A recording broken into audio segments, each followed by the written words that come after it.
북한 내부가 지금 폭풍 전야입니다. 김정은의 세 자녀 가운데 첫째 막내 아들을 제치고 둘째 딸 김주애가 후계자로 거론되고 있기 때문입니다. 최근 9월 3일 중국 전승절 행사에도 김주애를 대동하며 첫 대회 무대에 세웠습니다.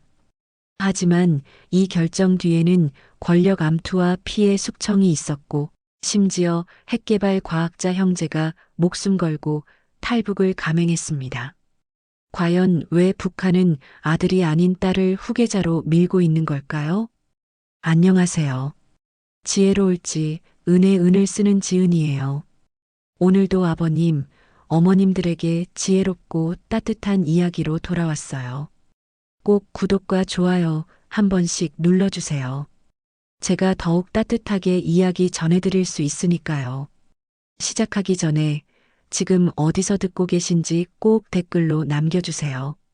부탁드릴게요. 지금 시작할게요. 지금 이 순간 북한 평양에서는 권력 서열이 송두리째 흔들리고 있습니다. 김정은의 딸 김주애가 연달아 공개석상에 등장하더니 심지어 지난 9월 3일 중국 전승절 행사에도 동행했죠. 이제는 단순한 동행이 아니라 후계자로 굳어지고 있다는 강력한 신호예요. 그런데 문제는 따로 있었습니다. 아들이 둘이나 있음에도 왜 딸 김주애가 후계자로 밀리고 있을까요? 바로 이 순간 평양 한복판 지하 12층 깊이의 비밀 연구소에서 차가운 형광등 불빛이 한 남자의 굳어진 얼굴을 비추고 있었어요. 핵개발 최고의 과학자 박철호였습니다.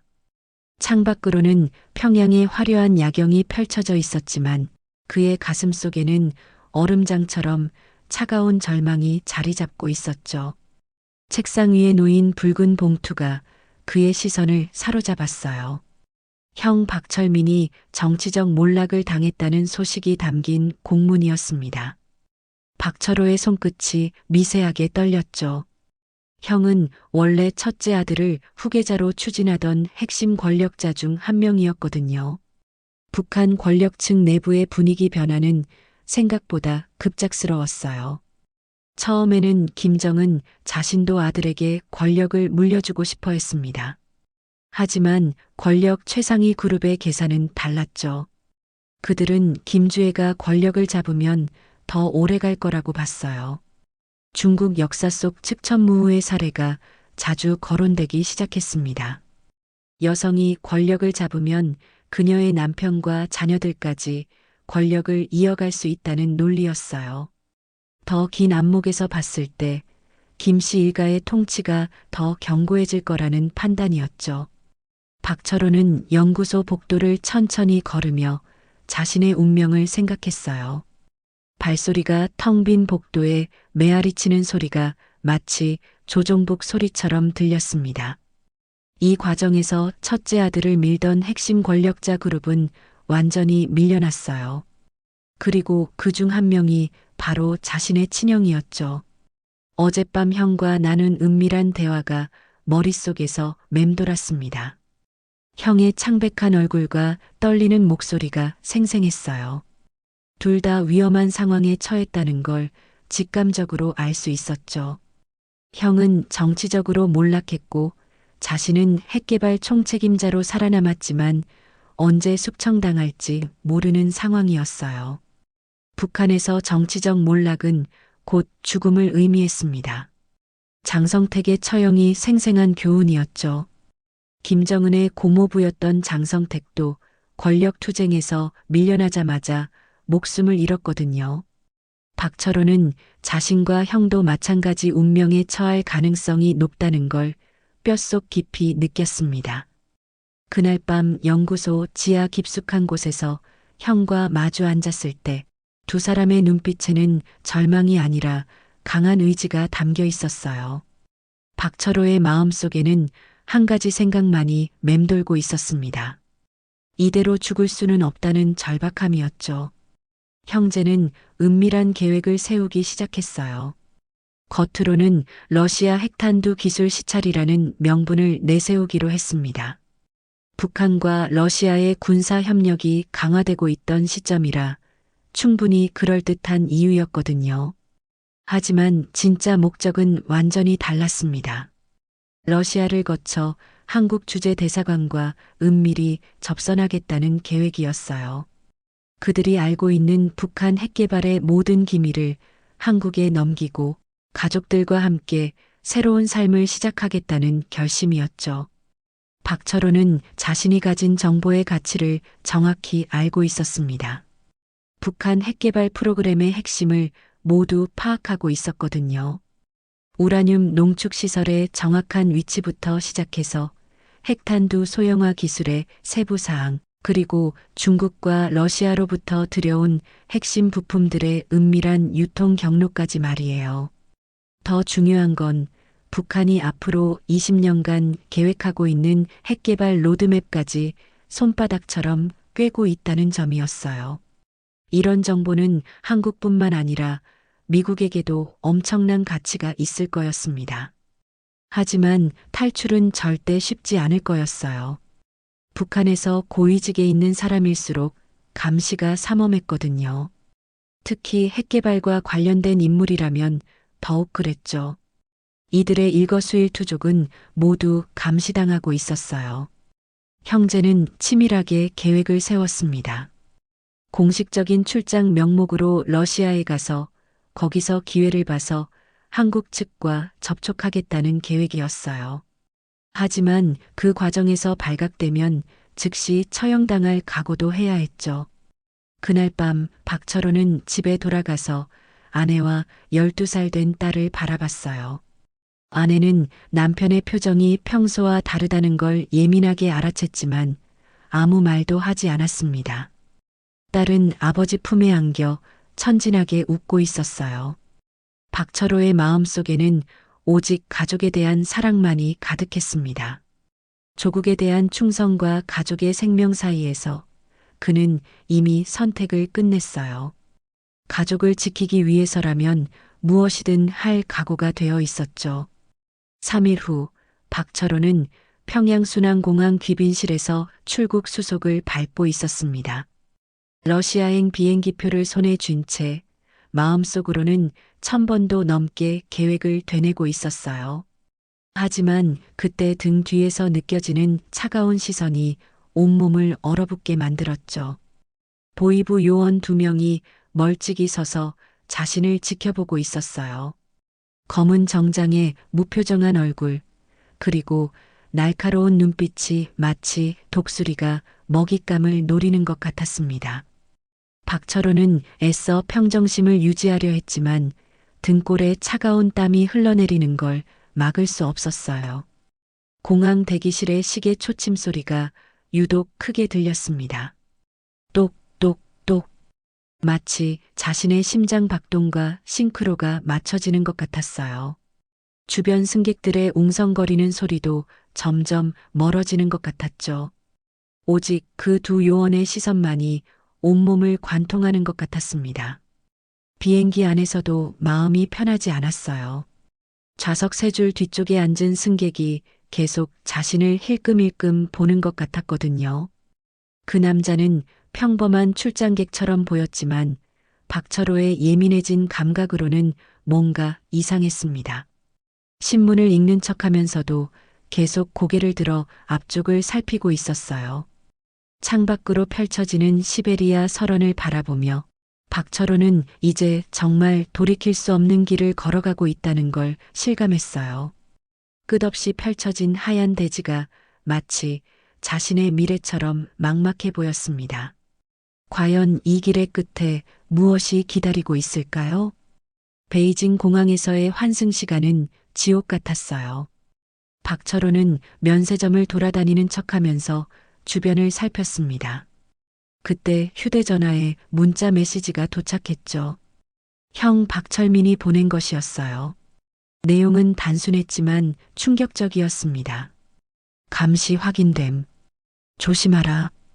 박철호는 순간 온몸이 얼어붙는 걸 느꼈어요.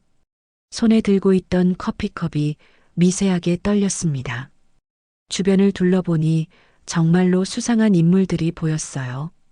중국인처럼 보이지만 뭔가 어색한 두 남자가 멀리서 자신을 주시하고 있었죠. 그들의 옷차림새는 평범했지만 서 있는 자세와 시선 처리가 일반인과 달랐어요. 마치 군사 훈련을 받은 사람들 같았습니다. 박철호는 화장실로 향하는 척하며 동선을 바꿔봤어요. 과연 그 두 남자도 따라서 움직였습니다. 베이징에서 모스크바로 향하는 비행기 안에서도 긴장은 계속되었어요. 박철호는 좌석에 앉아서도 계속 뒤를 돌아봤습니다. 의심스러운 승객이 몇 명 더 보였어요. 그들은 서로 모르는 척했지만 묘하게 시선이 자주 마주쳤죠. 비행기가 이륙한 후에도 마음이 편하지 않았어요. 기내 화장실에 갔다가 돌아오는 길에 한 승객이 자신을 유심히 바라보는 걸 발견했습니다. 그 순간 박철호는 확신했어요. 자신들의 계획이 완전히 노출되어 있다는 것을 말이죠. 모스크바 공항에 도착했을 때는 이미 밤이 깊어 있었어요. 공항 로비의 형광등 불빛이 차갑게 느껴졌습니다. 형 박철민이 이미 도착해 있었지만 둘은 미리 약속한 대로 모르는 사이처럼 행동했어요. 하지만 박철호는 형의 얼굴에서 심각한 걱정을 읽을 수 있었어요. 평소보다 훨씬 야위어 보였고 눈가에는 깊은 피로가 서려 있었습니다. 형도 똑같은 감시를 받으며 왔다는 게 분명했죠. 공항에서 나와 택시를 탔을 때 박철호는 뒷좌석에서 계속 사이드 미러를 확인했어요. 정말로 검은색 세단 한 대가 일정한 거리를 두고 따라오고 있었습니다. 택시기사에게 몇 번 방향을 바꿔달라고 부탁했는데도 그 차는 계속 뒤에 있었어요. 모스크바 시내 호텔에 도착했을 때 박철호의 심장은 마치 북처럼 쿵쿵 뛰고 있었습니다. 호텔 입구 앞에서 담배를 피우고 있는 동양인 남자 둘이 눈에 띄었어요. 그들은 투숙객 같지 않았습니다. 너무 긴장한 표정으로 주변을 경계하고 있었거든요. 로비에서 체크인을 하는 동안에도 시선이 따가웠어요. 엘리베이터 앞에서 기다리는 사람들 중에 명백히 감시하는 눈빛이 몇 개 보였습니다. 박철호는 엘리베이터 버튼을 누르면서도 손이 떨렸어요. 방에 들어가서야 겨우 한숨을 돌릴 수 있었습니다. 하지만 창밖을 내려다보니 호텔 주변에 수상한 차량들이 몇 대 주차되어 있었어요. 그 순간 박철호는 깨달았습니다. 자신들이 완전히 포위되어 있다는 것을 말이죠. 1시간 후 미리 약속한 대로 형과 만나기 위해 호텔 바로 내려갔어요. 박철민은 이미 구석진 테이블에 앉아 있었습니다. 형의 얼굴은 종이처럼 하얗게 질려 있었고 손은 미세하게 떨리고 있었어요. 두 사람은 조용히 맥주를 마시는 척하면서 은밀히 대화를 나눴습니다. 형의 입에서 나온 말은 예상했던 것보다 훨씬 심각했어요. 베이징에서부터 완전히 감시당하고 있었고 심지어 평양에서 출발할 때부터 이미 누군가 신고를 했다는 것이었죠. 누가 우리를 팔았을까? 박철호는 속으로 이렇게 생각하며 주변을 살폈습니다. 바 안에도 명백히 감시하는 사람들이 보였어요. 신문을 읽는 척하는 남자, 혼자 술을 마시면서도 계속 이쪽을 보는 여자, 그리고 바 입구 근처에서 서성이는 정장 남자까지. 박철호는 창밖으로 내리는 모스크바의 눈을 바라보며 깊은 절망감에 빠졌어요. 하얀 눈송이들이 밤하늘에서 춤추듯 떨어지는 모습이 마치 자신들의 운명처럼 보였습니다. 언제 땅에 떨어져 사라질지 모르는 불안한 존재처럼 말이에요. 하지만 포기할 수는 없었어요. 여기까지 왔는데 그냥 붙잡혀 죽을 수는 없었습니다. 형제는 서로를 바라보며 같은 결심을 읽을 수 있었어요. 평양에 남겨둔 가족들을 생각하니 더욱 포기할 수 없었죠. 바로 그때 호텔 로비에서 수상한 움직임이 시작되었습니다. 정장을 입은 동양인 남성 4명이 엘리베이터 앞에서 서성이기 시작했어요. 그들의 시선이 계속 박철호가 있는 밭 쪽을 향하고 있었습니다. 박철호는 본능적으로 위험을 감지했어요. 심장이 빠르게 뛰기 시작했고 손바닥에 차가운 땀이 났습니다. 형에게 조용히 신호를 보내며 다른 출구를 찾기 시작했어요. 하지만 이미 그들은 완전히 포위되어 있었습니다. 박철호는 형에게 눈짓으로 신호를 보내며 천천히 자리에서 일어났습니다. 하지만 그 순간 호텔바 입구로 새로운 인물이 나타났어요. 러시아 보안 당국과 연결된 중간 연락책 이반 페트로프였습니다. 그는 평범한 사업가 복장을 하고 있었지만 박철호에게는 구원의 천사 같았어요. 이반은 자연스럽게 박철호 형제가 앉은 테이블 근처로 다가왔습니다. 그리고 우연히 마주친 척하며 조용히 속삭였어요. 러시아어였지만 박철호는 대충 의미를 알 수 있었죠. 지금 즉시 따라오라는 신호였습니다. 하지만 상황은 그리 간단하지 않았어요. 로비에서 대기하고 있던 북한 요원들이 움직이기 시작했거든요. 그들은 분명히 무언가를 눈치챈 것 같았습니다. 박철호는 가슴이 터질 것 같은 긴장감을 느꼈어요. 이반이 제시한 계획은 대담했습니다. 러시아 경찰을 가장한 요원들이 박철호 형제를 체포하는 척 연기를 벌이자는 것이었어요. 북한 요원들이 지켜보는 앞에서 말이죠. 그렇게 해서 북한 측을 속이고 안전한 곳으로 이동하겠다는 계획이었습니다. 하지만 그 계획에는 엄청난 위험이 따랐어요. 만약 북한 요원들이 눈치채면 그 자리에서 총격전이 벌어질 수도 있었거든요. 모스크바 한복판 호텔에서 말이에요. 박철호는 형과 눈을 마주치며 깊은 고민에 빠졌습니다. 그때 호텔 밖에서 경찰 사이렌 소리가 들려왔어요. 이반이 미리 준비해둔 신호였습니다. 러시아 경찰차 2대가 호텔 앞에 급정거하며 서더니 무장한 경찰관 6명이 우르르 뛰어들어왔어요. 순간 호텔 로비가 아수라장이 되었습니다. 투숙객들이 놀라서 소리를 지르기 시작했고 호텔 직원들도 당황해하며 뛰어다녔어요. 북한 요원들은 예상하지 못한 상황에 완전히 당황한 표정이었죠. 박철호, 박철민, 러시아 연방 보안국이다. 러시아 경찰관이 큰 소리로 외쳤습니다. 박철호는 순간 온몸이 얼어붙는 걸 느꼈어요. 비록 연극이라는 걸 알고 있었지만 그 순간만큼은 정말 체포당하는 것 같았거든요. 경찰관들이 박철호 형제에게 달려들어 수갑을 채우기 시작했어요. 박철호는 저항하는 척하며 소리를 질렀습니다. 주변 사람들이 보기에는 정말 억울하게 체포당하는 것처럼 보였을 거예요. 하지만 그 과정에서 박철호는 북한 요원들의 반응을 주의 깊게 살폈습니다. 그들은 완전히 예상 밖의 상황에 어떻게 대응해야 할지 몰라 하고 있었어요. 누구와 연락을 취해야 할지, 이 상황을 어떻게 보고해야 할지 고민하는 것 같았죠. 경찰차에 태워지는 순간 박철호는 창밖으로 보이는 북한 요원들의 당황한 표정을 봤어요. 특히 그 중 한 명은 급하게 휴대전화를 꺼내 누군가에게 전화를 걸고 있었습니다. 아마 평양의 상황을 보고하는 것 같았어요. 경찰차가 모스크바 시내를 달리기 시작했을 때 박철호는 비로소 안도의 한숨을 쉴 수 있었습니다. 하지만 동시에 깨달았어요. 이제 정말로 돌아갈 수 없는 강을 건넜다는 것을 말이죠. 차창 밖으로 보이는 모스크바의 야경이 흘러갔습니다. 네온 사인들이 눈에 쌓인 건물들을 화려하게 비추고 있었어요. 하지만 박철호의 마음은 전혀 평온하지 않았습니다. 오히려 더 큰 불안감이 밀려왔어요.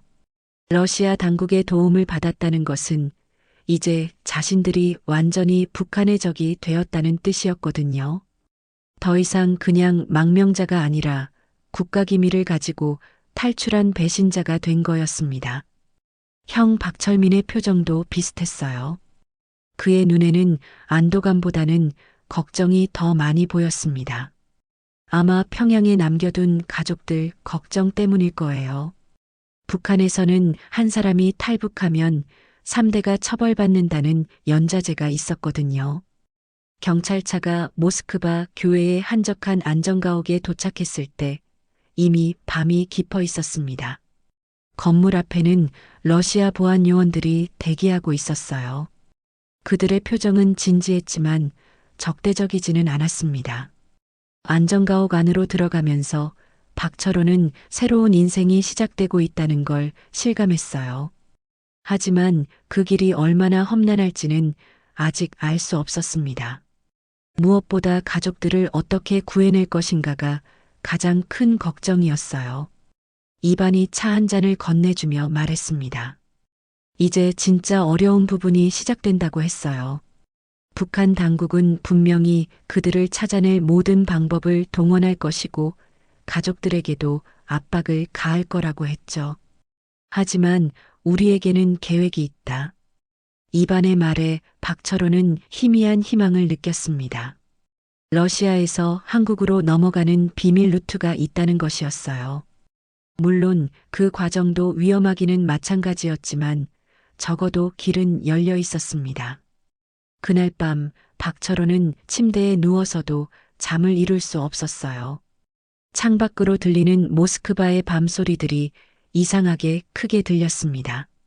자동차 소리, 먼 곳에서 들려오는 음악 소리, 그리고 간혹 지나가는 사람들의 발소리까지 머릿속에는 딸의 얼굴이 계속 떠올랐어요. 아버지가 갑자기 사라진 걸 알고 얼마나 놀랐을까요? 아내는 지금 어떤 심정일까요? 혹시 이미 보이부에서 가족들을 연행해 간 건 아닐까 하는 생각에 가슴이 미어졌습니다. 하지만 박철호는 결심을 굳혔어요. 살아남아서 반드시 가족들을 구해내겠다고 말이에요. 그리고 북한의 핵개발 실상을 세상에 알려서 더 이상 무고한 사람들이 고통받지 않게 하겠다는 사명감도 품었습니다. 새벽이 되어서야 박철호는 잠깐 잠에 들 수 있었어요. 꿈에서는 딸이 나타나서 아버지 손을 꼭 잡고 웃고 있었습니다. 그 따뜻한 손길이 너무나 생생하게 느껴져서 깨어났을 때는 눈가가 촉촉해져 있었어요. 이제 진짜 탈출이 시작될 시간이었습니다. 사흘 후 박철호는 모스크바 교회의 트럭 정비소에서 생각지도 못한 소식을 들었습니다. 평양에서 가족들이 연행되었다는 소식이었어요. 그 순간 박철호의 온몸이 얼어붙었습니다. 가슴 속에서 무언가가 무너져 내리는 소리가 들리는 것 같았어요. 이반이 전해준 정보는 더욱 충격적이었습니다. 아내와 딸이 정치 범수용소로 보내졌다는 것이었어요. 북한에서는 한 사람이 탈북하면 3대가 처벌받는 연자제가 있었거든요. 박철호는 무릎이 꺾이는 걸 느꼈습니다. 하지만 포기할 수는 없었어요. 살아남아서 반드시 가족들을 구해내야 했습니다. 이반이 준비한 탈출 루트는 위험했지만 유일한 희망이었어요. 러시아 블라디보스토크에서 소형 어선을 타고 동해를 건너 한국 해역까지 가는 계획이었죠. 이 루트로 지금까지 17명이 성공적으로 탈출했다. 이반의 말이 귓가에 맴돌았지만 박철호는 더 이상 희망보다는 절망이 컸어요. 가족들을 두고 혼자만 살아남는다는 게 과연 의미가 있을까 하는 생각이 들었거든요. 모스크바에서 블라디보스토크까지는 시베리아 횡단 열차로 일주일이 걸렸습니다. 그 긴 여행 동안 박철호는 창밖으로 펼쳐지는 끝없는 설원을 바라보며 깊은 고뇌에 빠졌어요. 하얀 눈으로 덮인 시베리아 대지가 마치 자신의 절망과 닮아 있는 것 같았습니다. 열차 안에서도 감시의 눈길을 피할 수 없었어요. 같은 객실에 탄 승객들 중에 수상한 사람이 몇 명 보였거든요. 특히 혼자 여행하는 중년 아시아 남성이 계속 박철호를 주시하고 있었습니다. 밤에도 제대로 잠을 잘 수 없었어요. 블라디보스토크에 도착했을 때 추운 바람이 얼굴을 때렸습니다. 영하 15도의 혹독한 추위였어요. 항구 냄새와 함께 바다의 짠내가 코끝을 자극했습니다. 이제 정말 마지막 관문이 남아 있었어요. 항구에서 기다리고 있던 러시아 브로커는 생각보다 젊었습니다. 30대 초반으로 보이는 남성이었는데 표정이 매우 긴장되어 있었어요. 그는 박철호에게 상황이 예상보다 복잡해졌다고 했습니다. 북한 해군이 동해상에서 대대적인 수색 작전을 벌이고 있다는 정보였어요. 박철호와 형의 탈출 소식이 이미 북한 당국에 완전히 노출되었다는 뜻이었습니다. 브로커는 출발을 며칠 더 연기해야 할 것 같다고 했어요. 하지만 기다릴 시간이 없었습니다. 매 순간이 위험했거든요. 박철호는 브로커에게 즉시 출발하자고 했어요. 브로커는 고민하다가 결국 작은 어선 한 척을 구해왔습니다. 길이가 겨우 10m 정도 되는 낡은 배였어요. 그날 밤 11시 박철호와 형 박철민은 어둠을 틈타 배에 올랐습니다. 선장은 러시아계 조선족으로 이런 일을 여러 번 해본 베테랑이었어요. 하지만 그의 표정도 평소보다 심각했습니다. 오늘 밤은 파도가 높다. 그리고 북한 경비정들이 평소보다 많이 돌아다니고 있어. 선장의 말에 박철호는 불안감이 더욱 커졌어요. 하지만 이미 배는 항구를 떠나고 있었습니다. 블라디보스토크의 불빛들이 점점 멀어져 가는 것이 보였어요. 그 순간 한국해양경찰의 함정에서 울려 퍼진 목소리가 박철호의 귓가에 천사의 음성처럼 들렸습니다. 북한 경비정을 향해 즉시 무력 사용을 중단하라고 경고하는 소리였어요. 박철호는 그제야 비로소 살 수 있다는 희망을 느꼈습니다. 북한 경비정은 잠시 망설이는 것 같았어요. 국제 분쟁을 일으킬 위험성 때문이었겠죠. 하지만 곧 다시 접근하려는 움직임을 보였습니다. 그들에게는 박철호 형제를 반드시 체포해야 한다는 절대 명령이 있었을 거예요. 한국 해경 함정이 더 가까이 다가왔습니다. 거대한 선체에서 나오는 엔진 소리가 바다를 진동시켰어요. 함정 위에서 강력한 서치라이트가 작은 어선을 비추기 시작했습니다. 그 빛이 박철호에게는 구원의 빛처럼 보였어요. 해경 대원들이 확성기를 통해 즉시 구조하겠다고 알려왔을 때 박철호의 가슴이 뜨겁게 달아올랐습니다. 모국어를 듣는 순간 지금까지 억눌러왔던 감정이 한꺼번에 터져나왔어요. 눈물이 주체할 수 없이 흘러내렸습니다. 한국 해경 함정에서 고무보트가 내려왔습니다. 구명조끼를 입은 해경 대원들이 노를 저어 작은 어선으로 다가왔어요. 그들의 얼굴에는 긴장감과 함께 따뜻한 인간미가 담겨 있었습니다. 마치 가족을 구하러 온 사람들 같았어요. 박철호는 형과 함께 고무보트에 올라탔을 때 온몸이 후들거렸어요. 긴장이 풀리면서 다리에 힘이 빠졌습니다. 해경 대원 중 한 명이 담요를 건네주며 괜찮다고 말해주었어요. 그 따뜻한 손길이 마치 어머니의 품 같았습니다. 한국 해경 함정에 올라탔을 때 박철호는 새로운 세상에 발을 디딘 것 같았어요. 선원들이 따뜻한 차와 마른 옷을 준비해 주었습니다. 놀라운 건 그들이 박철호의 신원을 묻기도 전에 먼저 안전과 건강을 챙겨주었다는 점이었어요. 함정 선장이 다가와서 안부를 물었습니다. 그는 박철호 형제가 북한에서 온 탈북자라는 걸 직감한 것 같았어요. 하지만 추궁하지 않고 오히려 힘든 여행이었을 거라며 위로해 주었습니다. 박철호는 그 순간 깨달았어요. 신원을 묻기 전에 목숨부터 구해주는 나라. 이념보다는 사람을 먼저 생각하는 나라. 지금까지 베를린 보안 컨퍼런스에서 들어왔던 한국의 철학이 현실이 된 순간이었어요. 박철호의 눈가가 다시 한번 촉촉해졌습니다. 북한 경비정은 한국 해역 경계선에서 더 이상 접근하지 못하고 있었습니다. 그들은 한참 동안 그 자리에서 맴돌다가 결국 북쪽으로 돌아갔어요. 박철호는 그 모습을 지켜보며 복잡한 감정을 느꼈습니다.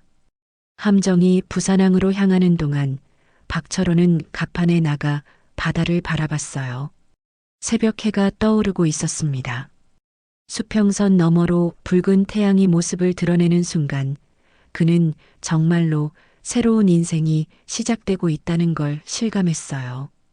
부산항에 도착했을 때 수많은 사람들이 기다리고 있었어요. 국정원 직원들, 통일부 관계자들, 그리고 언론사 기자들까지. 하지만 그들의 첫 번째 관심사는 박철호의 건강과 안전이었어요. 병원 검진부터 받게 해주었고 충분한 휴식을 취하도록 배려해 주었습니다. 며칠 후 박철호는 뜻밖의 소식을 들었습니다. 국제기구를 통해 가족들의 생사를 확인할 수 있게 되었다는 것이었어요. 그리고 더욱 놀라운 소식이 기다리고 있었습니다. 딸이 비밀리에 중국을 거쳐 한국으로 오고 있다는 정보였어요. 한 달 후 인천공항에서 기적 같은 재회가 이루어졌습니다. 박철호는 출입국 사무소 특별실에서 딸을 기다리고 있었어요. 문이 열리면서 12살 딸이 모습을 드러냈을 때 박철호는 무너져 내리듯 무릎을 꿇었습니다. 딸은 아버지를 보자마자 달려왔어요. 박철호는 딸을 꼭 끌어안으며 목 놓아 울었습니다. 딸의 작은 손이 아버지의 등을 토닥이는 것이 느껴졌어요. 그리고 딸이 아버지 귀에 속삭인 말이 박철호의 가슴을 뜨겁게 만들었습니다. 딸은 아버지 손을 꼭 잡으며 말했어요. 이제 무섭지 않다고, 아버지와 함께 있으니까 괜찮다고. 그 한마디에 박철호는 지금까지 꾹꾹 눌러왔던 모든 감정이 터져 나왔습니다. 기쁨과 안도감, 그리고 미안함까지. 그날 밤 서울의 한 작은 아파트에서 박철호는 딸과 함께 저녁을 먹었어요. 평범한 김치찌개였지만 이보다 맛있는 음식은 없었습니다. 딸이 아버지를 바라보며 환하게 웃는 모습이 세상에서 가장 아름다웠어요. 딸은 아버지에게 그동안의 이야기를 들려주었습니다. 처음에는 무서웠지만 아버지가 자신을 지키기 위해 떠났다는 걸 알게 되었다고 했어요. 그리고 언젠가는 반드시 다시 만날 수 있을 거라고 믿었다고 했습니다. 박철호는 딸의 머리를 쓰다듬으며 약속했어요. 이제는 절대 떨어지지 않겠다고, 딸이 자유롭고 행복하게 살 수 있도록 최선을 다하겠다고. 딸의 눈에서도 눈물이 글썽거렸습니다. 몇 주 후 박철호는 기자회견을 열었습니다. 전 세계 언론이 주목하는 가운데 그는 북한의 핵개발 실상을 공개했어요. 하지만 그보다 더 중요한 메시지를 전했습니다. 진정한 조국은 국민을 지키는 나라라는 것을 말이에요. 박철호의 증언은 전 세계에 울려 퍼졌습니다. 그의 용기 있는 선택이 많은 사람들에게 감동을 주었어요. 하지만 무엇보다 소중한 건 딸과 함께 새로운 삶을 시작할 수 있게 되었다는 점이었습니다. 그날 밤 박철호는 딸과 함께 한강을 바라보며 산책했어요. 강 위로 비치는 달빛이 아름다웠습니다. 딸이 아버지 손을 꼭 잡고 말했어요. 이곳에서 함께 행복하게 살자고. 박철호는 고개를 끄덕이며 딸을 꼭 끌어안았습니다. 우리가 함께 있으니까 이제 정말 무서울 게 없어요. 딸의 그 말이 박철호에게는 세상에서 가장 큰 위로가 되었어요. 그리고 새로운 희망이 되었습니다. 자유로운 땅에서 딸과 함께 꿈꾸는 미래가 말이에요. 박철호는 밤하늘의 별들을 바라보며 생각했습니다. 아직 북한에 남아있는 수많은 가족들이 하루빨리 이런 자유와 행복을 누릴 수 있기를, 그리고 자신의 선택이 그들에게도 희망이 되기를 말이에요. 1년 후 박철호는 서울 강남의 한 연구소에서 새로운 일을 시작했습니다.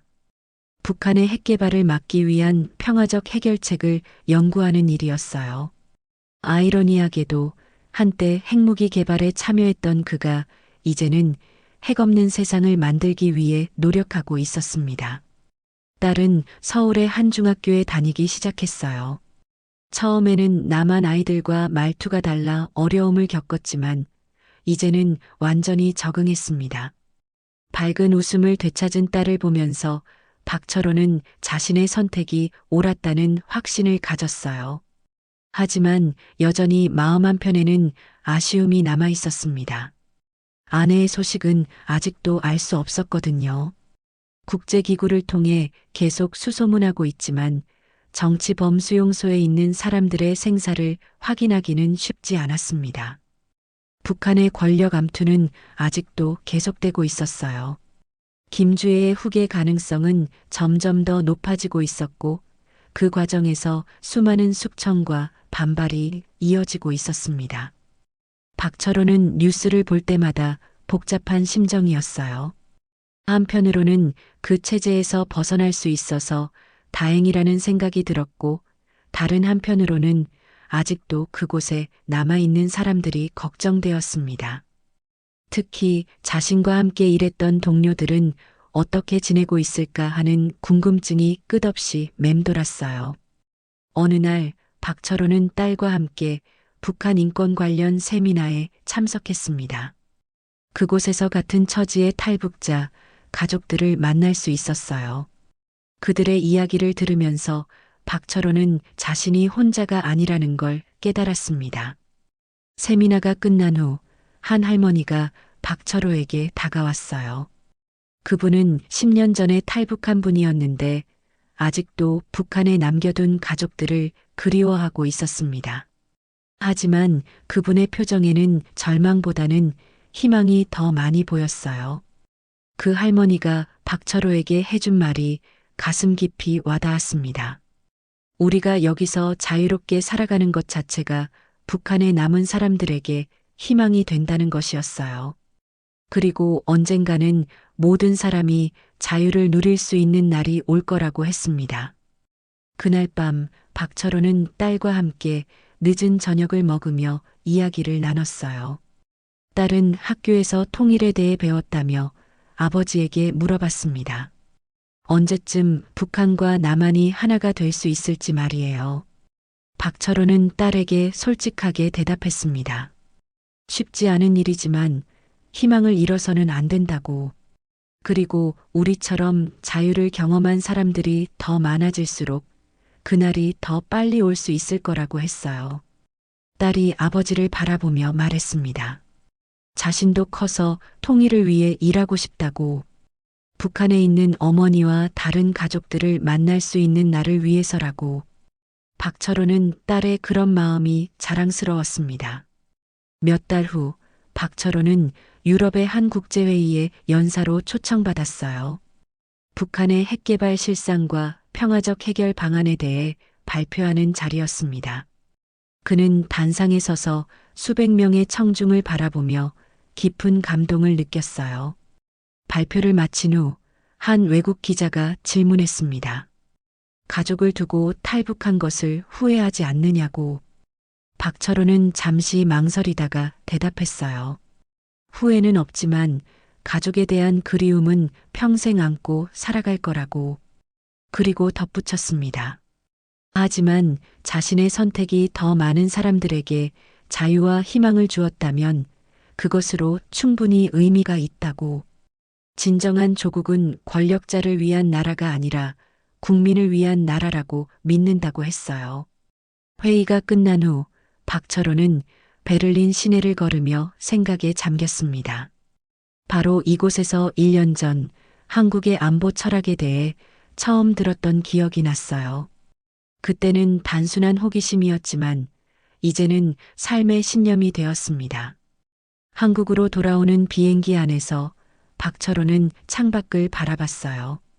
구름 위로 펼쳐진 푸른 하늘이 무한히 넓어 보였습니다. 마치 가능성과 희망으로 가득한 미래 같았어요. 인천공항에 도착했을 때 딸이 마중 나와 있었습니다. 아버지를 보자마자 달려와서 꼭 끌어안는 딸을 보며 박철호는 다시 한번 확신했어요. 자신이 내린 선택이 옳았다는 것을 말이에요.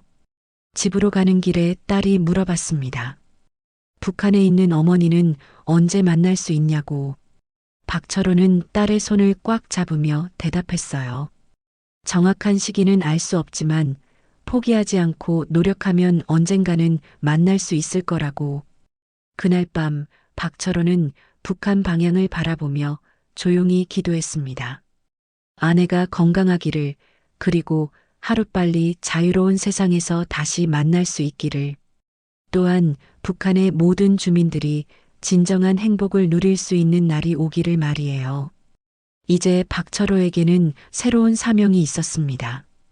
체제를 위한 핵개발이 아니라 사람을 위한 평화를 만드는 일, 그리고 더 많은 사람들이 자유와 인권을 누릴 수 있도록 돕는 일이었어요.